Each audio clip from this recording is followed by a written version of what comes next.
नमस्कार मित्रों। आज का हमारा पाठ है बालराम कथा से लंका में हनुमान। हनुमान उठे, उन्होंने अंगड़ाई ली, झुककर धरती को छुआ और एक ही छलांग में महेंद्र पर्वत पर जा खड़े हुए। जामवंत सफल हो गए थे हनुमान को उनकी शक्ति की याद दिलाने में। पर्वत शिखर पर खड़े होकर हनुमान ने विराट समुद्र को देखा। उनकी आंखों में कोई चुनौती का भाव नहीं था, समर्पण था राम के प्रति। समुद्र हनुमान को देखकर डर गया।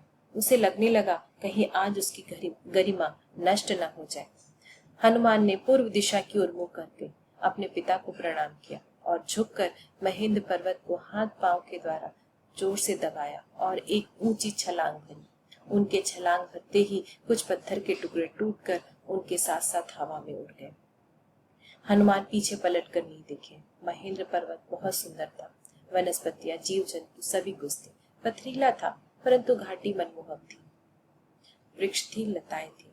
हनुमान के छलांग लगाने के बाद वह शांत पर्वत दरक गया।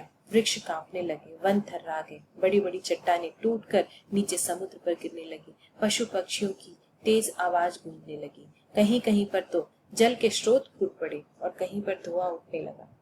हनुमान इन सब से बेखबर वायु की गति से आगे बढ़ते चले जा रहे थे। जहां भी वह अपने शरीर को हिलाते, बादलों सी गड़गड़ाहट होने लगती। उनकी परछाई समुद्र में एक बड़े नाव की तरह दिखाई देती थी। समुद्र के अंदर एक पर्वत था, मैनाक पर्वत, सुनहरा चमकता हुआ। वह जल राशि के को चीर कर ऊपर बढ़ता चला आ रहा था। वह चाहता था कि हनुमान कुछ देर के लिए विश्राम कर ले उसके ऊपर, पर हनुमान को मैनाक पर्वत की यह मंशा अच्छी नहीं लगी। हनुमान राम का कार्य किए बिना विश्राम नहीं करना चाहते थे। वह मैनाक पर्वत को छूते हुए वहां से आगे निकल गए। उनके छूने मात्र से मैनाक पर्वत का कुछ टुकड़ा टूटकर समुद्र पर गिर गया। हनुमान के रास्ते में और भी कई बाधाएं आई। रास्ते में राक्षसी सुरसा मिली। विराट शरीर था, वह हनुमान को खाना चाहती थी, परंतु पवन पुत्र ने भी उन्हें चकमा दिया और उनके मुंह में घुसकर निकल आए। एक और राक्षसी टकराई, सिंह का, जो छाया को ही कैद कर लेती थी। जल में उसने हनुमान की परछाई को पकड़ लिया। हनुमान एक ही जगह पर रुक गए। हनुमान क्रोधित हो गए और सिंह को मार डाला। अब गंतव्य दूर नहीं था। दूर क्षितिज से ही लंका दिखाई पड़ रही थी। रावण की राजधानी, सोने की लंका, आकाश में उड़ते हुए कंगूरे उसकी प्राचीर लंका जगमगा रही थी। हनुमान उसकी सुंदरता देखकर आश्चर्यचकित थे। दिन में ही वह लंका पहुंच गए, परंतु यह समय उन्हें उचित नहीं लगा लंका के भीतर प्रवेश करने का। उन्होंने इंतजार किया शाम होने का। हनुमान को क्षण मात्र को भी थकान नहीं थी। उन्हें चिंता थी वह सीता को कैसे पहचानेंगे, कहाँ ढूंढेंगे। ये सब जानने के लिए वह एक पर्वत शिखर पर चढ़ गए। वहां से उन्होंने चारों ओर दृष्टि दौड़ाई। वह एक नजर में पूरी संरचना को कैद कर लेना चाहते थे ताकि सीता को ढूंढने में यह काम आए।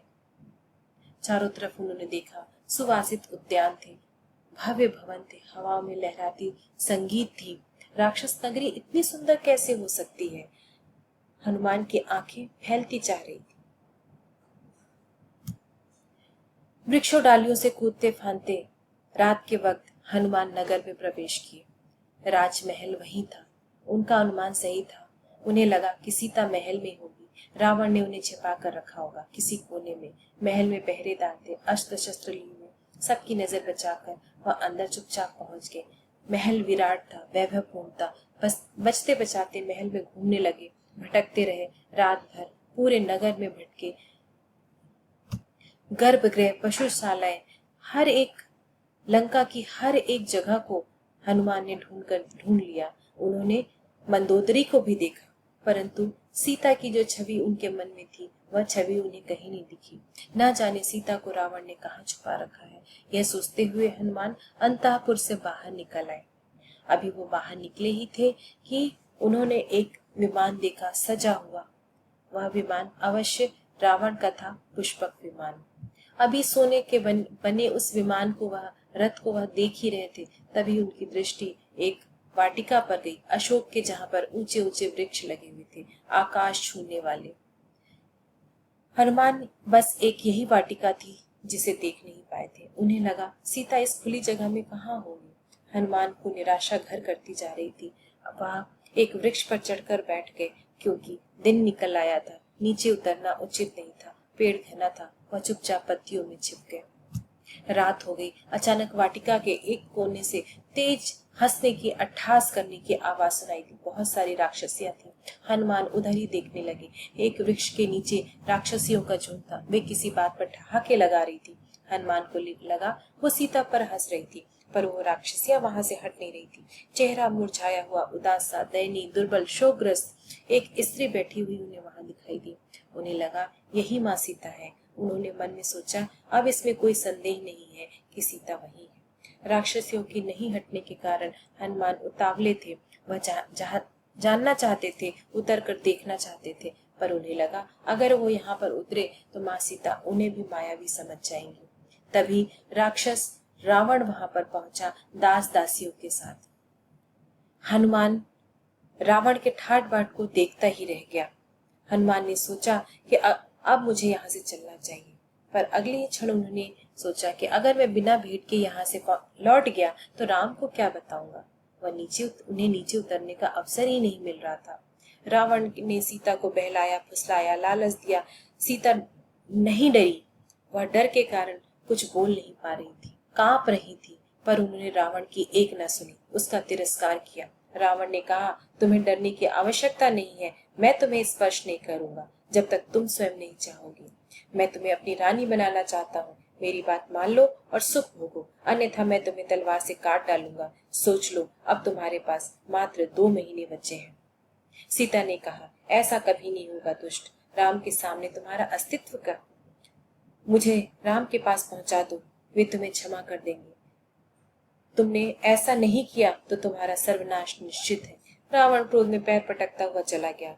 रात और बढ़ चली थी। रावण के जाने के बाद राक्षसियों ने सीता को घेर लिया, उसे डराने धमकाने लगी, कहने लगी, तुम मूर्ख हो, रावण का प्रस्ताव अस्वीकार कर रही हो। यह रावण की नगरी है, राम यहाँ तक कभी नहीं पहुंच सकते, तुम्हें कोई नहीं बचा सकता। लेकिन उन सब में भिन्न एक राक्षसी त्रिजटा थी।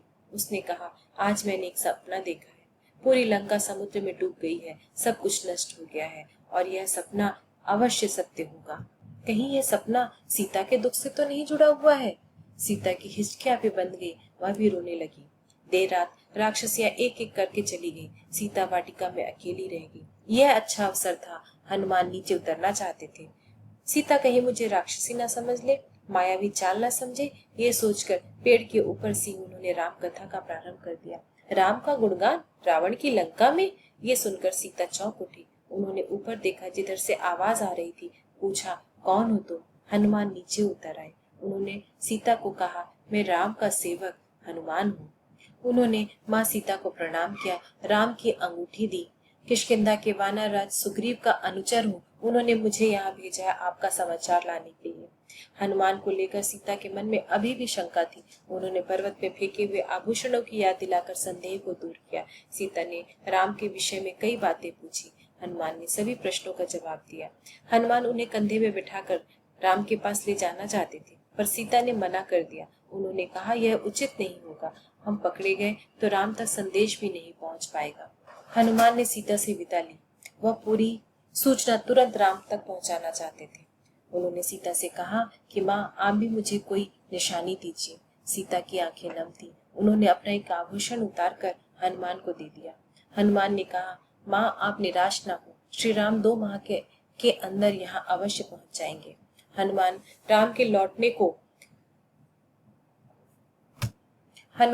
तुरंत ही राम के पास पहुंच जाना चाहते थे। उत्तर दिशा की ओर जाना चाहते थे, पर कुछ सोचकर वह रुक गए।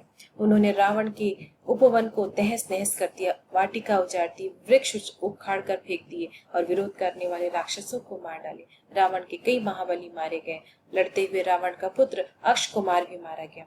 राक्षस भागे भागे राजमहल आए। रावण को इसकी सूचना दी, और तब रावण ने तिल मिलाकर मेघनाद को भेजा। मेघनाद उसका सबसे बड़ा बेटा था, जो कि एक बार इंद्र को भी हरा चुका था। अंततः मेघनाद और हनुमान का युद्ध हुआ। मेघनाद ने हनुमान को बांध लिया और खींचता हुआ रावण के पास लेकर गया। रावण शक्तिशाली सिंहासन पर बैठा हुआ था। उसके सेनापति ने पूछा, तुम कौन हो? तुम्हें यहाँ किसने भेजा है? हनुमान के मन में बिल्कुल भय नहीं था। उसने कहा, मैं श्री राम का दास हूँ, मेरा नाम हनुमान है। आप श्री राम की पत्नी सीता को हर लाए हैं, मैं उन्हीं की खोज में आया हूँ। उनसे मैं मिल चुका हूँ, आपके दर्शन करना चाहता था, इसलिए मुझे ये कार्य करना पड़ा। इसमें मेरा कोई अपराध नहीं है। दंड के भागी तो राक्षस है, जिसने उन्हें मुझे रोकने का प्रयास किया। क्रोध में रावण ने हनुमान को मारने का प्रयास किया। तब विभीषण ने उन्हें रोका और कहा, यह एक दूत है, इसे मारना नीति विरोध है, अनुचित है, इसे दूसरा दंड दे। हनुमान ने रावण को पुनः प्रणाम किया और कहा, मेरा एक निवेदन है, आप सीता को सम्मान सहित लौटा दें, इसी में आपका कुशल मंगल है। धनुधर राम आपसे युद्ध नहीं करेंगे, आप युद्ध में उनसे जीत भी नहीं सकते। रावण को हनुमान पर बड़ा ही क्रोध आया। रावण ने हनुमान को सजा दी कि उसके पूंछ में आग लगाकर पूरी लंका में घुमाया जाए। राक्षस हनुमान का मजाक उड़ाने लगे। इस बीच हनुमान ने अपने बंधन को तोड़ा और पूरी लंका नगरी में घूमने लगा, जिससे लंका में आग लग गई। ये आग दूर मैनाक पर्वत तक, महेंद्र पर्वत तक दिखाई दे रही थी। वानर वहीं से खुशियां मनाने लगे। अचानक हनुमान को याद आया कि अशोक वाटिका में माँ सीता भी है, ये आग उस वाटिका तक ना पहुंच पाए। वो तुरंत समुद्र में डूबकर अपने आप को वापस अशोक वाटिका लेकर आए, लेकिन यह वाटिका आग से अप्रभावित थी।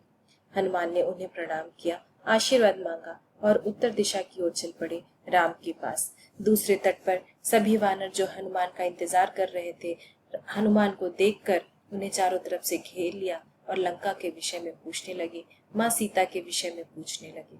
हनुमान ने कहा, हाँ, मैंने माँ सीता से मिल लिया है और मैं उनका समाचार शीघ्र श्री राम तक पहुंचाना चाहता हूँ, इसलिए हमें समय व्यर्थ नहीं करना चाहिए। तुरंत ही वानर सेना किलकारियां भरते हुए वापस किष्किंधा की तरफ बढ़ने लगी। प्रसन्नता में वानरों का उत्पात बढ़ गया। वानरों ने रास्ते के कई वन उखाड़ कर फेंक दिए।